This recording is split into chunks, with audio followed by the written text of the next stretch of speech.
नमस्कार दोस्तों, मैं हूँ रश्मि शर्मा और ये है मेरे पापा एलवी शर्मा। आज हम इनसे बात करेंगे शराब के बारे में। तो जानिए इनके विचार क्या हैं, तो प्लीज़। नमस्कार दोस्तों, मेरा नाम लाल बहादुर शर्मा और मैं safe shop network marketing company में ग्राउंड लीडर के लेवल पर हूँ। और ये बच्चे मेरे शराब के पीछे पड़े रहते हैं कि शराब पर कुछ बोलिए, क्योंकि मेरा काम ही बोलने का है और मैं ज़्यादा संख्या में संस्कारों के ऊपर बोलता हूँ और संस्कार ही सब कुछ है। और संस्कार हमारे माहौल के हिसाब से होते हैं, हमेशा याद रखिएगा। जैसे माहौल में हम पले बड़े होते हैं वैसे ही हमारे संस्कार होते हैं।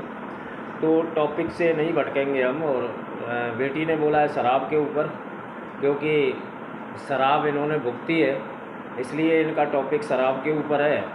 और सबसे पहले मैं ये बता दूं कि वीडियो में कोई अपने पर्सनल हित के लिए नहीं बना रहा हूँ। पर्सनल हित के लिए तो भगवान की कृपा से आज मुझे कोई काम करने की ज़रूरत नहीं है, क्योंकि मेरा नेटवर्क बहुत बड़ा है, लाखों लोगों का नेटवर्क है। फिर भी मैं लोगों के बीच में रहता हूँ और लोगों को अच्छे संस्कार की बात करता हूँ। ट्रेनिंग देने का काम है मेरा लोगों को। तो शराब के ऊपर टॉपिक है। तो मैं आपको पहले बात तो ये बता दूं कि मैंने सन 1984 में शराब पीनी शुरू की थी। पहले धीरे धीरे 1 पैक पिया, फिर 2 पैक पिया, फिर मैं आधे क्वार्टर पे आया। और उस टाइम पे मैं शौक बोला करता था, ये शौक है, शाम के टाइम अपना आधा क्वार्टर पी लिया खाना खाने से पहले अच्छी तरह से।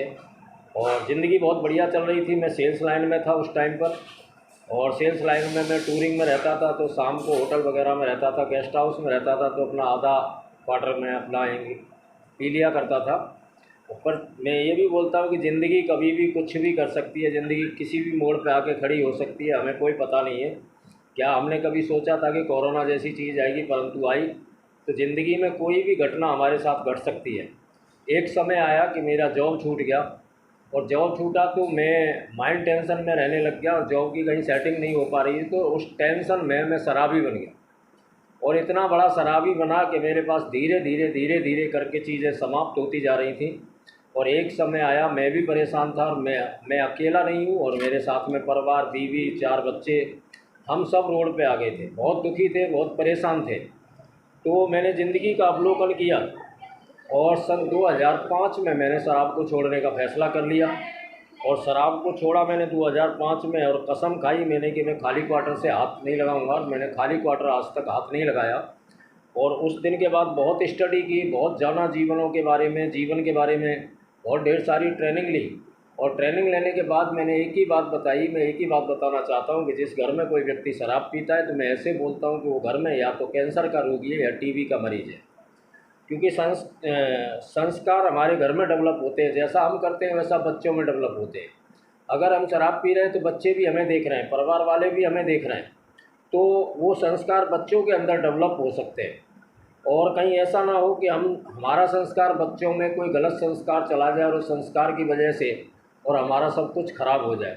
तो इसलिए मैं शराब के ऊपर बोला करता हूँ, बहुत ज़्यादा बोला करता हूँ। और मेरे नेटवर्क में भी बहुत ढेर सारे ड्रिंकर आते हैं, तो मैं उनको एक ही प्रयोग किया करता हूँ कि एक डायरी और पेन दिया करता हूँ, भाई साहब इस पर ना शराब के सबसे पहले फ़ायदे लिखिएगा और उसके बाद में शराब की हानि लिखिएगा। तो कोई भी व्यक्ति शराब के फ़ायदे नहीं लिख पाता है, शराब की हानि लिख पाता है। एक व्यक्ति ने आज तक शराब के फ़ायदे नहीं लिखे। और अगर आप इस बात को जानना चाहते हैं तो आज ही आप फैसला करिएगा और एक डायरी और एक पेंसिल लीजिएगा और शांतिपूर्वक बैठ जाइएगा और सबसे पहले शराब के फ़ायदे लिखिएगा और उसके बाद में शराब के घाटे लिखिएगा। शराब पीने से शांति भंग होती है, हमेशा दिमाग सही नहीं रहता है।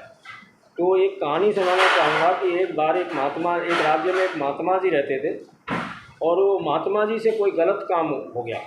राजा के दरबार में पेशी हुई, तो राजा ने उनके सामने 3 चीज़ रखी, एक शराब की बोतल और मीट और हुस्न। और राजा ने सजा के तौर पर बोला कि तीनों में से एक चुन सकते हैं। तो महात्मा जी खड़े खड़े सोच रहे थे कि हुस्न में अगर मैं जाऊंगा तो मेरा एक जीवन बर्बाद होगा, और अगर मीट में मैं जाऊंगा तो 2 जीवन बर्बाद होंगे। तो उन्होंने फैसला किया कि शराब पी लेते हैं, और उन्होंने शराब को पिया। तो शराब पीने के बाद वो मीट की तरफ भी चले गए और हुस्न की तरफ भी चले गए, और उन्होंने 7 जीवन खराब कर लिए। तो मैं एक ही बात बोलना चाहूँगा कि शराब पीने के सबसे पहले लाभ लिखिएगा, उसके बाद घाटे लिखिएगा।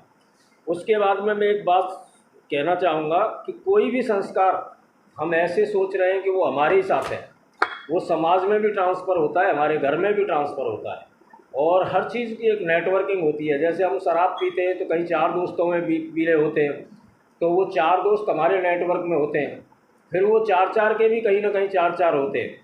तो समाज में बहुत बड़ा ये रोग फैल जाता है, और रोग फैला हुआ है। मैं काफ़ी लोगों को समझाता भी हूँ कि ज़िंदगी एक बहुत हसीन ज़िंदगी है। मैंने ये नेटवर्किंग में के दौरान जाना कि ज़िंदगी एक स्वर्ग है, एक यात्रा है, परंतु हम खुद ही ज़िंदगी का फ़ैसला कर लेते हैं कहीं न कहीं कुरीतियों को पाल के, शराब जैसी कुरीतियों को पाल के। आज मेरा परिवार बिल्कुल खुश है, और आज नेटवर्किंग में मैं अच्छा मन लगा के काम करता हूँ। मेरे पास हर वो चीज़ है कि जो हमें लाइफ में चाहिए होती है। खुशियाँ हैं, स्वास्थ्य है, हर चीज़ है, खुशियाँ हैं। तो थैंक यू दोस्तों, मैं तो इतना ही कहना चाहूँगा कि मैं एंड में एक बात बोला करता हूँ कि आप अपने आप से प्यार करते हैं और बहुत ज़्यादा दुनिया में आप लंबी ज़िंदगी जीना चाहते हैं, तो शराब जैसी चीज़ को छोड़ दीजिएगा। और भी बहुत ढेर सारे रास्ते हैं सेहत बनाने के, माइंड टेंशन दूर करने के, बहुत ढेर सारे रास्ते हैं, बहुत ढेर सारी चीज़ें हैं। अपने परिवार में खुश रहेंगे, एकदम बातें करेंगे, अपने परिवार में ताली बजाएंगे, तो भी आपका माइंड ठीक रहेगा, बढ़िया रहेगा, स्वस्थ रहेगा। तो इतना ही कहना चाहूँगा मैं तो कि आप इस चीज़ को छोड़ दें तो बढ़िया रहेगा। और लोगों को देखता हूँ कि लोग शराब, बहुत ढेर हज़ारों लाखों लोगों को मैं देखता हूँ कि शराब के चक्करों में उन्होंने जीवन को बर्बाद किया हुआ है। उनसे भी मेरी हाथ जोड़ के रिक्वेस्ट है कि फैसला करें अपनी ज़िंदगी के लिए। भगवान ने ये अनमोल ज़िंदगी दी है, ईश्वर ने इतनी शानदार ज़िंदगी दी है कि इसको शानदार बनाइएगा, बेकार मत बनाइएगा। थैंक यू वेरी मच, शुक्रिया आपका। जय हो दोस्तों। बनी।